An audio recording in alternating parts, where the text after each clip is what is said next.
National Weather Service in Memphis has issued a tornado warning for Henderson County in West Tennessee, Benton County in West Tennessee, Carroll County in West Tennessee, Madison County in West Tennessee, Southeastern Henry County in West Tennessee, Central Chester County in West Tennessee, Northwestern Decatur County in West Tennessee, until 7:15 p.m. Central Daylight Time. At 6:28 p.m. Central Daylight Time, a severe thunderstorm capable of producing a tornado was located near Bemis, or 8 miles northwest of Henderson, moving northeast at 55 miles per hour. Hazard: tornado. Source: radar indicated rotation. Impact: flying debris will be dangerous to those caught without shelter. Mobile homes will be damaged or destroyed.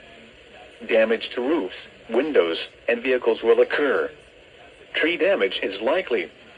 Locations impacted include Hickory Flat, Neely, Kinston, Dollar, Old Springville, Jackson, Westover, Madison Hall, Uptonville, Lexington, Rock Hill, Brewston, Holiday, Leech, Middle Fork, Blue Goose, Tate, Palmer Shelter, Hinson Springs, and Buena Vista. Take cover now. Move to a storm shelter or an interior room on the lowest floor of a sturdy building. Avoid windows. If you are outdoors, in a mobile home, or in a vehicle, move to the closest substantial shelter and protect yourself from flying debris. Repeating, a tornado warning has been issued until 7:15 p.m. Central Daylight Time for the following counties in Tennessee: Benton, Carroll, Chester, Decatur, Henderson, Henry, and Madison.